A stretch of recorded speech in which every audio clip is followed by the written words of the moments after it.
Hello दोस्तों, स्वागत है आपका हमारे यूट्यूब चैनल उत्तराखंड ज्ञानवी जीवन में। उत्तराखंड सामान्य अध्ययन सीरीज जो कि हम BS नेगी जी की पुस्तक से सॉल्व कर रहे हैं। आज हम उसका देखेंगे चैप्टर नंबर 4।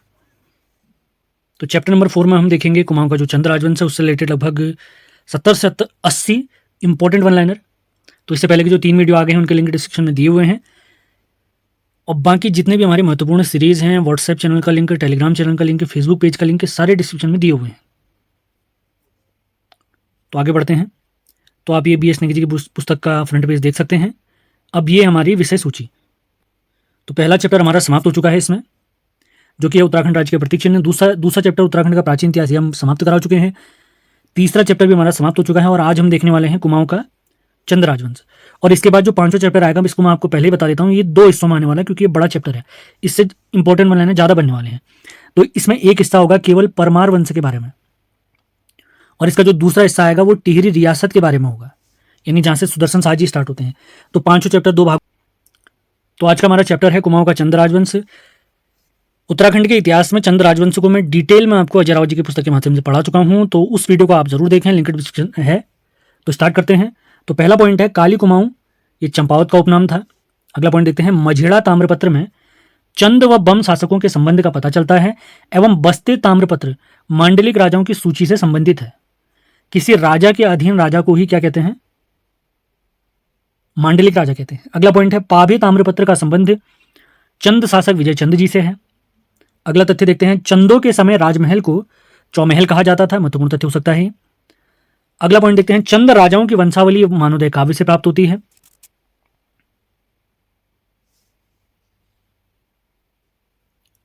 अगला तथ्य देखते हैं, 8वीं शताब्दी में लोहाघाट के आसपास सुई राज्य था, जिस पर ब्रह्मदेव शासन करता था।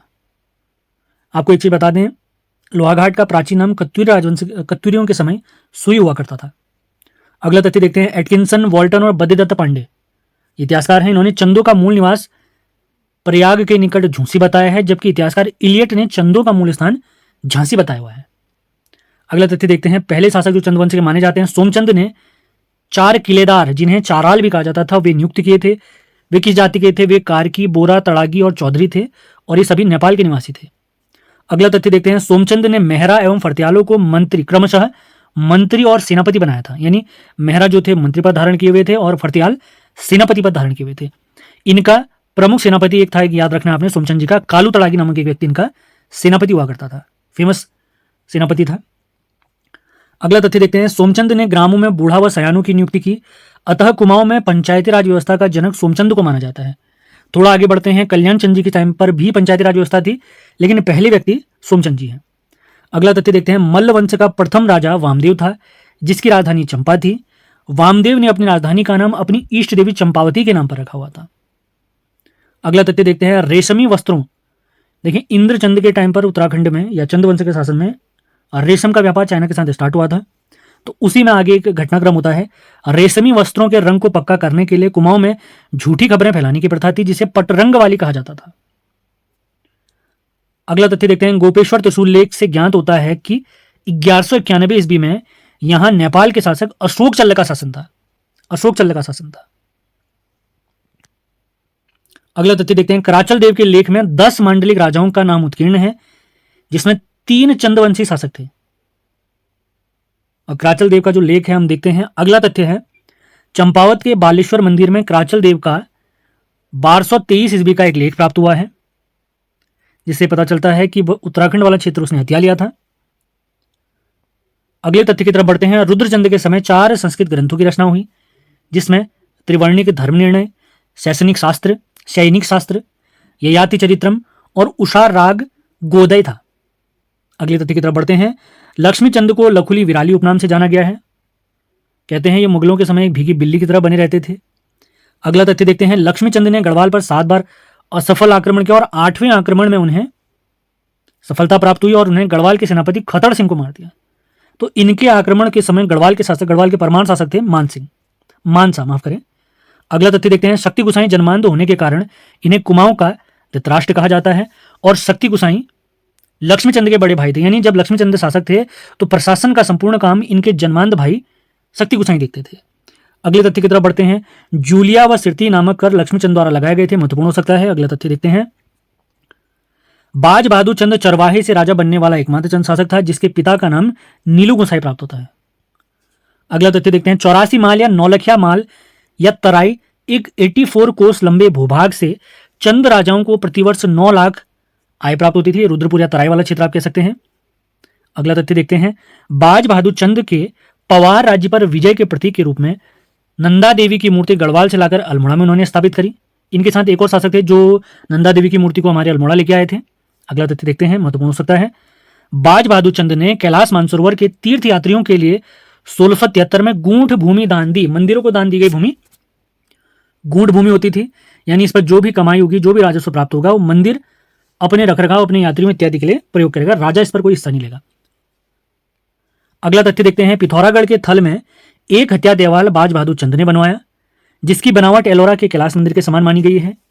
अगले तथ्य की तरफ बढ़ते हैं, बाज बहादुर चंद ने घोड़ाखाल में गोलू देवता का मंदिर बनवाया एवं हरिया डुंगरी में शिव मंदिर का निर्माण भी करवाया। अगला तथ्य देखते हैं, चंद शासक बाज बहादुर चंद का एक चित्र न्यूयॉर्क के ब्रुकलिन संग्रहालय में रखा हुआ है। याद रखेंगे, महत्वपूर्ण तथ्य है। बधानगढ़ के युद्ध में चंद सेनापति मैसूसा मारा गया था। अगले तथ्य की तरफ बढ़ते हैं, उद्योग चंद के समय मराठा राजकवि मतीराम चंद दरबार में आए थे जिसने फूल मंजरी नामक ग्रंथ लिखा था। यानी जो मतीराम जी थे, इन्होंने एक पुस्तक लिखी थी, फूल मंजरी।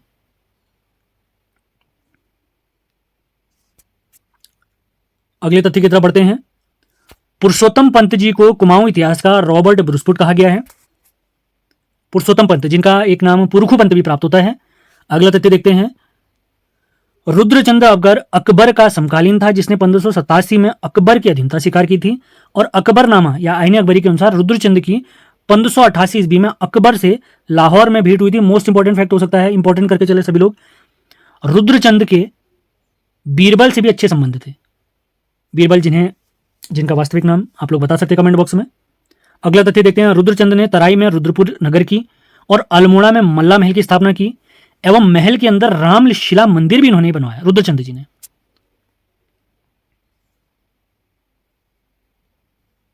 अगले तथ्य की तरफ बढ़ते हैं, रुद्रचंद ने गढ़वाल के सरोला ब्राह्मणों जो कि रसोई का काम करते थे की भांति कुमाऊं में चौथानी ब्राह्मणों की मंडली बनवाई थी जो कि खाना पकाने वाले होते थे।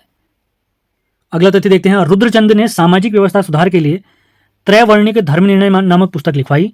इसमें ब्राह्मणों एवं गोत्र के पारंपरिक संबंधों का वर्णन किया गया है। अगला तथ्य देखते हैं, report on Kumaon and Garhwal जो 1813 की पुस्तक है, इसके लेखक डब्ल्यू फ्रेजर ने हर्षदेव जोशी के विवरण के आधार पर बताया कि चंद वंश के संस्थापक थोहरचंद जी थे। अब फ्रांसिस हैमिल्टन जी क्या कहते हैं, अगला तथ्य वही देखने वाले हैं। किंगडम ऑफ नेपाल पुस्तक के लेखक फ्रांसिस हैमिल्टन ने लिखा कि थोहरचंद ने झूसी से आकर नेपाल राजा के यहां नौकरी की थी। अगला तथ्य, अभय चंद का प्राचीनतम ज्ञात अभिलेख 1360 ईस्वी का चंपावत के मानेश्वर नौला से प्राप्त होता है। अगला तथ्य देखते हैं, इंपॉर्टेंट फैक्ट, ज्ञानचंद पहला चंद शासक था जो दिल्ली दरबार गया जिसके समय दिल्ली का सुल्तान फिरोज शाह तुगलक था, यानी दिल्ली पर सल्तनत काल चल रहा था। अगले तथ्य की तरफ बढ़ते हैं, सेरा खरगोट ताम्रपत्र में ज्ञानचंद को राजाधिराज महाराज कहा गया है और सेरा का विजेता भी ज्ञानचंद जी को कहा गया। ये सोर का विजेता होगा, सोर का विजेता ज्ञानचंद को कहा गया। अगला तथ्य देखते हैं, गोबासा ताम्रपत्र में ज्ञानचंद ने 1418 ईस्वी में देवराज तिवाड़ी को एक गांव की वृत्ति दान में दी थी। देवराज तिवारी जी को एक गांव दान में दिया था। उद्योग चंद ने त्रिपुरा सुंदरी मंदिर एवं पार्वतीश्वर मंदिर अल्मोड़ा में बनवाया था।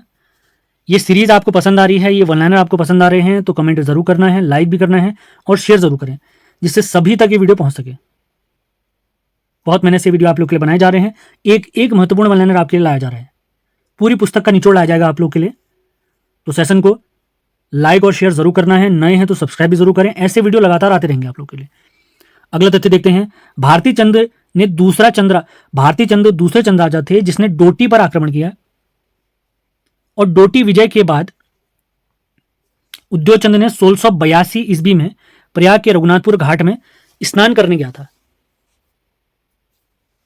ये भारती चंद ने होकर यहां पे उद्योग चंद होगा। भारती चंद पहले व्यक्ति थे जिन्होंने सफल आक्रमण किया था। अगला तथ्य हम देखते हैं,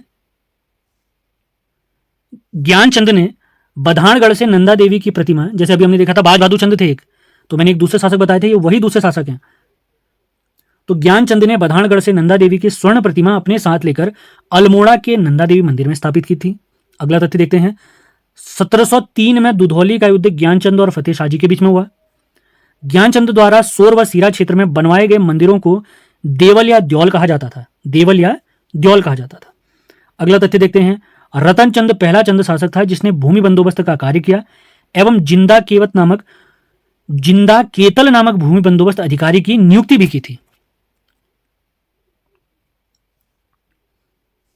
अगला तथ्य देखते हैं, कीर्तिचंद ने गढ़वाल शासक अजयपाल को पराजित किया था। महत्वपूर्ण तथ्य, इनकी कीर्ति गढ़वाल में फैली थी, ऐसे आप याद रख सकते हैं।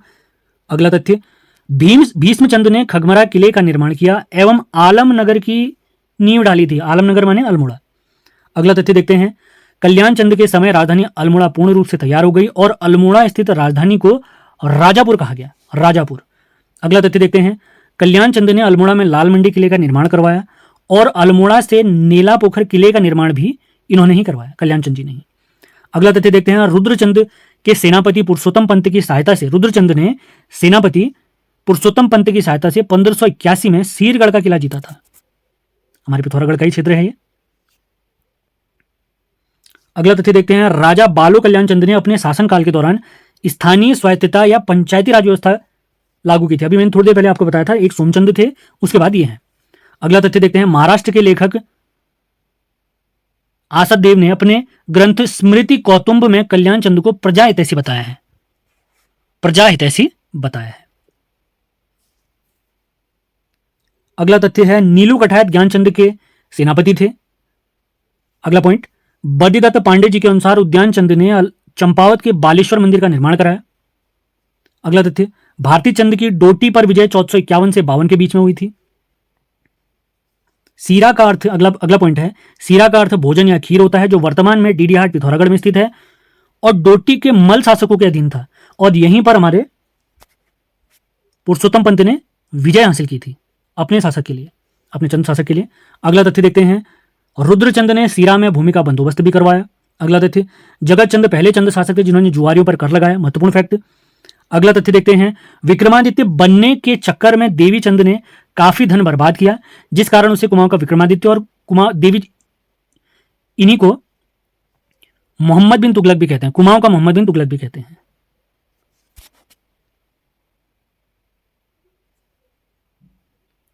अगला फैक्ट देखते हैं, कल्याण चंद्र चतुर्थ ने अल्मोड़ा को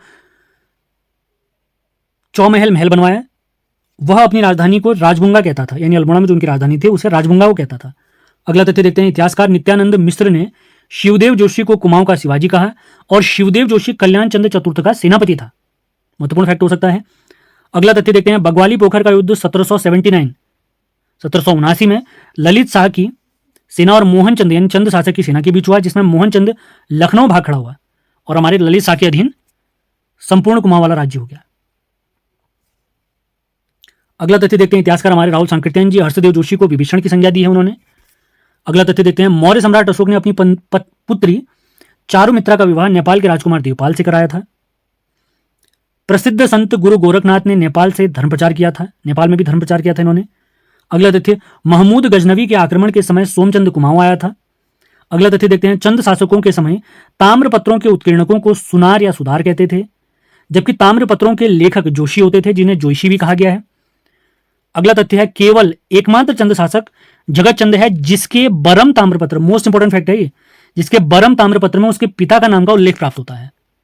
कौन सा शासक है ये? जगत चंद। अब कुछ अंतिम फैक्ट्स की तरफ हम बढ़ते हैं। सामंत वे होते थे जो राजा को वार्षिक कर देते थे और उन्हें ठाकुर की उपाधि दी जाती थी, यानी राजा द्वारा सामंतों को, किसी राजा के अधीन एक ऐसा व्यक्ति जो खुद भी एक राजा है लेकिन उससे ऊपर एक बड़े राजा हैं, तो छोटे राजा को हमने क्या कह दिया? सामंत कह दिया, या इन्हें मांडलिक राजा भी कहते थे। तो सामंत राजा को वार्षिक कर देते थे और इन्हें राजा द्वारा ठाकुर की उपाधि दी जाती थी। अगला फैक्ट है, चंदों के समय परगने कौन कौन से थे? काली कुमाऊं, सोर, सीरा, फलदाकोट, पाली पछाऊं, कोटली आदि, इनका जिक्र हमें प्राप्त होता है। अगला तथ्य, तराई भाबर में 6 परगने थे, जिसमें बक्सी, माल, बुक्साड़, मुंडिया, किलपुरी और छिनकी थे। अगला तथ्य देखते हैं, कुमाऊं चंदकालीन प्रशासन का विभाजन इस प्रकार था। सबसे ऊपर चंद राज्य, उसके बाद मंडल, मंडल से नीचे देश, देश के नीचे परगने, परगने के नीचे होते थे गरखे, उसके नीचे होते थे गांव, बहुत सारे गांव मिलकर गरखे बनाएंगे, बहुत सारे गरखे मिलकर परगने, परगने मिलकर देश बनाएंगे, देश मिलकर मंडल, और मंडल मिलकर क्या बनाएंगे, चंद राज्य बनाएंगे। अगला फैक्ट देखते हैं, चंदों के समय राजा जिनको रौत या गूंठ, जिसे विष्णुप्रीति भी कहते हैं, के रूप में जमीन देता था उसे थातवान कहते थे। अंतिम तथ्य आज का, गल्ला छाड़ा एक प्रकार का भू राजस्व था जो सामान्यतः अनाज का छठा भाग होता था एवं नगद के रूप में भी होता था। अनाज का छठा भाग मतलब अगर 6 बोरी आपके यहाँ अनाज हुआ है तो 1 बोरी आपने देना होगा। 600 किलो अगर हुआ है तो 100 किलो आपने राजस्व के रूप में देना होगा। तो इसी के साथ चौथा चैप्टर भी हमारे BS नेगी पुस्तक का समाप्त होता है। उम्मीद है इस सेशन आपको पसंद आया होगा। बहुत मेहनत से सीरीज आप लोग के लिए बनाई गई है। वीडियो ध्यान से सुनने हैं, नोट्स बनाने हैं, लगातार ये सीरीज आएगी आपके लिए। बस आप लोगों ने इनको शेयर जरूर करना है। अगला अंत में आप सभी को हमारे ऑनलाइन क्लास के बारे में बता देते हैं। सबसे पहले आपको उत्तराखंड 360 ऐप डाउनलोड करनी है, जिसका लिंक डिस्क्रिप्शन में दिया हुआ है। 1 अगस्त से इसमें एक नया बैच स्टार्ट हुआ है जिसमें कंप्लीट उत्तराखंड और हिंदी की क्लास चल रही है। इसके तहत आपको क्या क्या चीज़ें मिलने वाली हैं वो आपको हम बता देता हूँ जल्दी से। उत्तराखंड हिंदी के कंप्लीट वीडियो मिलेंगे। जो भी क्लास हमारी ऐप पर समाप्त हो जाएगी उसका जो प्रैक्टिस सेट है, प्रैक्टिस सेट आपको ऐप पर तो मिलेगा, उसके साथ यूट्यूब पर भी मिलेगा। 40 प्रीवियस ईयर के प्रैक्टिस पेपर भी मिलेंगे जिसमें यूके SSC, UKPSC के सभी पेपर रहेंगे। हिंदी के टॉपिक वाइज प्रैक्टिस सेट रहेंगे जो आप MCQ के फॉर्मेट में ऐप में ही लगा सकते हैं। डेली करंट अफेयर की PDF मिलेगी, ये भी ध्यान रखेंगे। और हर टॉपिक समाप्त होने के बाद PDF आपको ऐप पर ही मिलेगी, जो ऐप में ही सेव रहेगी ताकि इसका मिसयूज रोका जा सके। और कोर्स कंप्लीशन हमारा लगभग 3 से 4 महीने के अंतर्गत हो जाएगा। जिस दिन भी आप कोर्स परचेज करते हैं उस दिन से ये बैच चलेगा टोटल 6 महीने तक, ये ध्यान देंगे। और इसकी फीस बिल्कुल नॉमिनल रखी गई है, सभी को ध्यान में रखते हुए 999, केवल एक बार ही आपने फीस पे करनी है। और बाकी किसी भी अन्य जानकारी के लिए आप इन दिए गए नंबर पर संपर्क कर सकते हैं। ये सभी नंबर हमारे व्हाट्सएप भी हैं और व्हाट्सएप भी हमारा इन पे चलता है, आप कॉल भी कर सकते हैं। और अन्य जानकारी के लिए आप लोगों ने ऐप डाउनलोड कर लेनी है। कोई दिक्कत होती है तो हमें कॉल कर सकते हैं। कॉल आपने शाम 5 बजे बाद ही करनी है क्योंकि दिन भर सभी लोग अपने अपने काम में व्यस्त रहते हैं। तो सेशन पसंद आ रहे हैं तो लाइक और शेयर जरूर करें। मिलते हैं अगले वीडियो में। धन्यवाद।